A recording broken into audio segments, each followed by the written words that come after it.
Monsieur Pupeng, ce n'est pas la première fois que vous écrivez des articles dans les Valeurs actuelles sur l'affaire de CEDH. Est-ce que vous pouvez nous expliquer, juste en vitesse, en quelques phrases, votre travail, ce que vous avez fait pendant des années, et surtout sur le changement de l'attitude de CEDH. Qu'est-ce qui s'est passé il y a quelques jours, quelques semaines? Voilà, donc moi je suis un juriste français.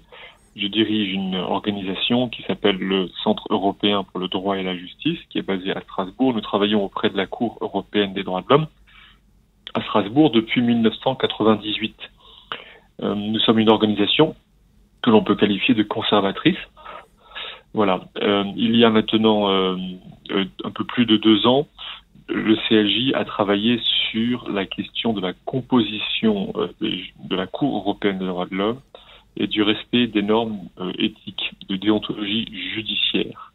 Nous avons remarqué qu'il y a une proportion importante parmi les juges de la Cour européenne des droits de l'homme qui sont d'anciens responsables de 7 organisations et fondations privées, notamment en particulier l'Open Society, dont 12 anciens salariés, collaborateurs ou responsables ont été juges à la Cour européenne. Et les 6 autres organisations sont aussi financées par l'Open Society de George Soros. Donc cela pose un problème en termes d'influence d'une fondation sur l'institution très importante qui est la Cour européenne des droits de l'homme. Nous avons dénoncé ce problème, notamment parce qu'il provoque de très nombreux conflits d'intérêts, c'est-à-dire des cas dans lesquels un juge issu d'une organisation juge une affaire introduite ou soutenue par cette même organisation. C'est un cas très grave de conflit d'intérêts. Nous avons compté une centaine de cas de conflit d'intérêts pendant les 10 dernières années. Donc nous avons dénoncé tout cela publiquement. Nous avons fait un rapport que nous avons adressé à la Cour européenne des droits de l'homme, au comité des ministres, c'est-à-dire aux ambassadeurs des 47 États membres du Conseil de l'Europe. La presse en a beaucoup parlé dans le monde entier. Et ce qui s'est passé récemment donc est important. Après avoir longtemps combattu le rapport ou être resté silencieux sur le rapport, eh bien la Cour européenne des droits de l'homme, pendant l'été, de façon silencieuse, mais importante, a modifié sa résolution d'éthique judiciaire, c'est-à-dire son code interne de déontologie judiciaire. La Cour a modifié donc son code de déontologie afin de renforcer l'indépendance des magistrats, leur obligation d'indépendance à l'égard des organisations et des fondations privées. Donc la Cour a tenu compte, a reconnu implicitement la réalité des problèmes révélés par le CLJ et commence à y répondre.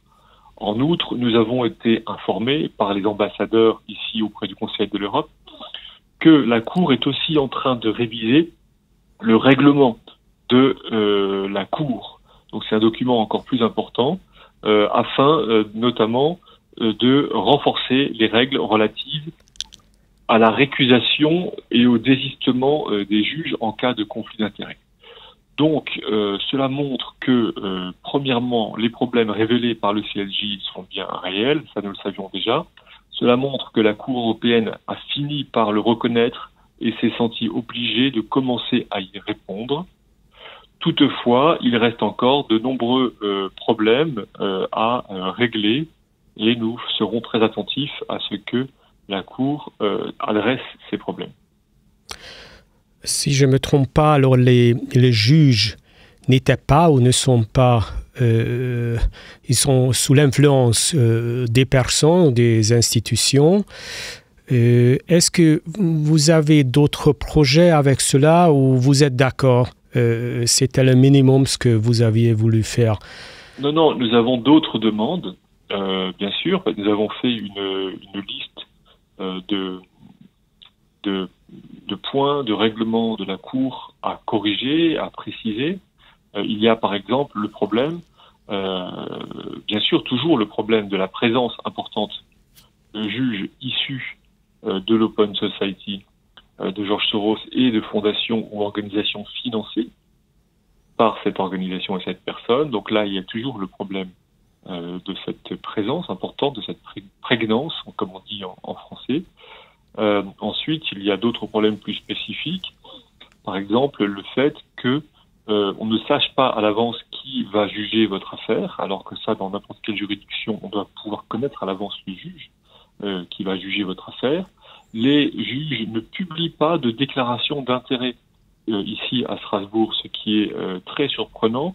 C'est maintenant une règle très largement admise dans tous les pays démocratiques que les juges et les responsables politiques importants publient une déclaration d'intérêt. À la Cour européenne des droits de l'homme, ce n'est pas le cas.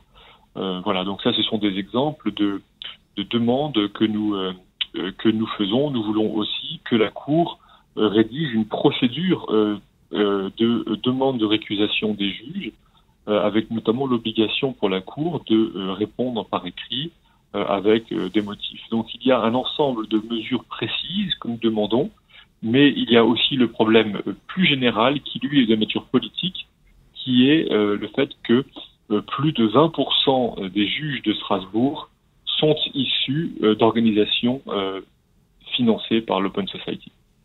Vous dites, vous demandez des choses, ça veut dire que vous avez des contacts entre vous et CEDH, vous changez des emails, ou je ne sais pas comment ça se passe. Ou... Alors, nous n'avons pas de contact sur ce sujet, de contact direct. Nous agissons beaucoup avec la Cour, mais dans le cadre d'affaires spéciales, d'affaires qui sont soumises à la Cour. Mais sur la question de procédure, non, le CLJ n'a pas de relation directe. La Cour n'a jamais répondu en fait à nos messages. Plusieurs fois, nous leur avons écrit.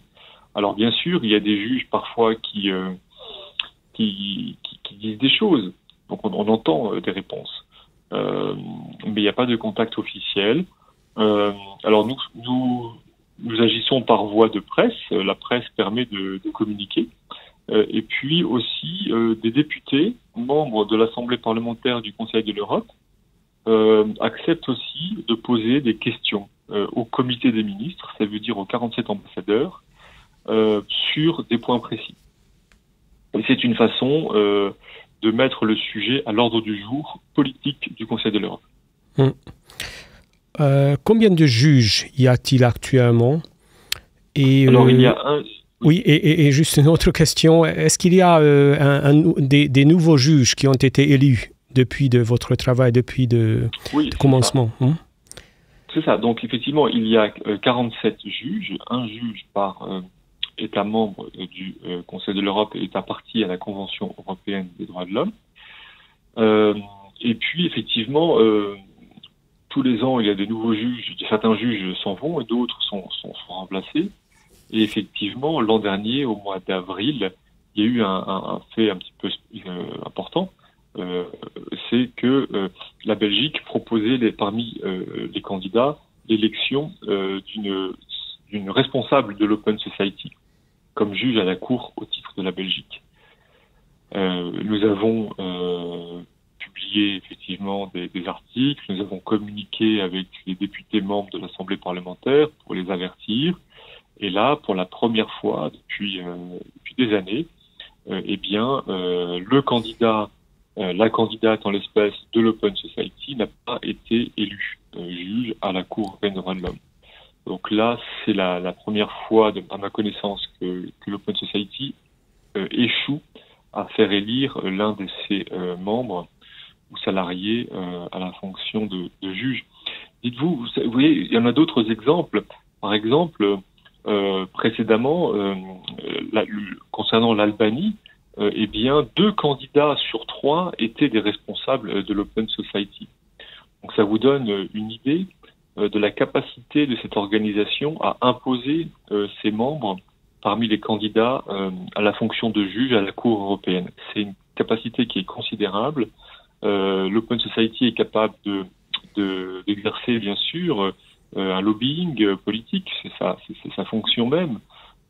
Et donc, il y a d'intenses débats au sein de l'Assemblée parlementaire lorsqu'il s'agit d'élire et juges de la Cour européenne. Et qu'est-ce que vous voulez, monsieur? Est-ce que vous voulez qu'on change de ces juges qui sont sous l'influence des ONG, par exemple, ou vous êtes d'accord déjà avec le minimum si le juge suivant ne sera pas sous l'influence des personnes ou des ONG ou de Soros?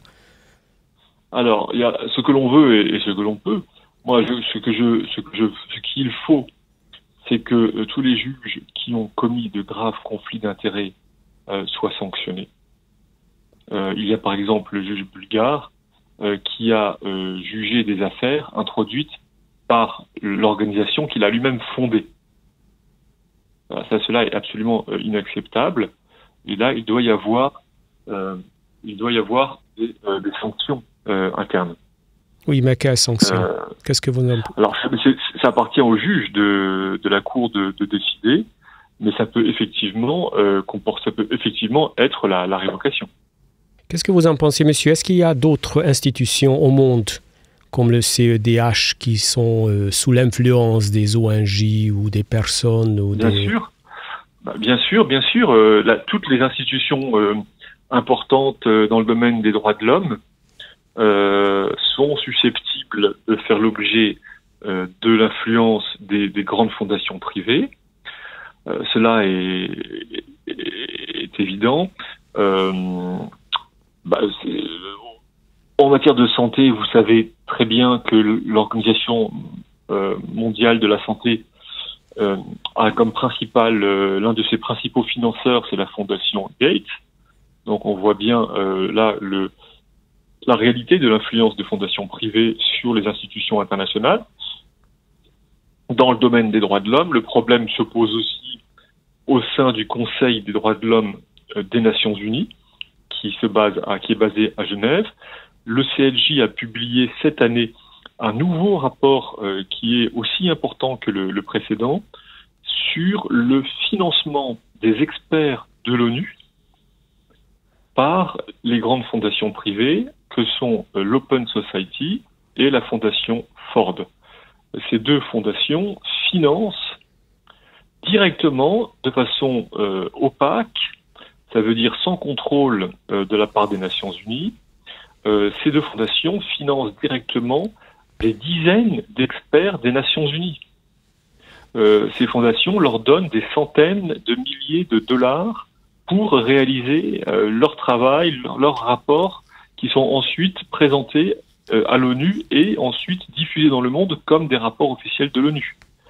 Donc c'est un scandale qui est considérable parce que on voit là vraiment une vraie mise en cause de l'indépendance et de l'impartialité des rapporteurs spéciaux des Nations Unies qui sont, pour certains d'entre eux, très majoritairement financés par l'Open Society et la Fondation Ford, sans contrôle, je le répète, de la part des Nations Unies. Oui, c'est vraiment un scandale, c'est très grave. C'est pourquoi vous avez donné le titre à votre livre « Les droits de l'homme dénaturés ».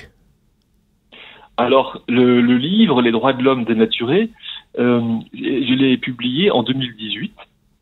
Ça veut dire avant la publication de ces deux rapports. Et alors, c'est plutôt une analyse juridique et philosophique de la jurisprudence, de l'évolution, de la transformation des droits de l'homme. Donc là, dans ce livre, j'analyse quel était au départ le projet des rédacteurs de la Déclaration universelle des droits de l'homme en 1948, et puis aussi de la Convention européenne, et je montre comment la jurisprudence, ces institutions ont transformé les droits de l'homme, ont réinterprété de façon activiste, de façon idéologique, le contenu des droits de l'homme. Donc c'est une analyse de cette transformation idéologique des droits de l'homme au fil des années dans la jurisprudence sur tous les sujets importants. Donc voilà, ça c'est le livre Les droits de l'homme dénaturés, qui va paraître d'ailleurs bientôt en langue hongroise. J'en suis ravi. Et puis il y a les deux rapports qui sont plus des éléments factuels sur les acteurs des droits de l'homme.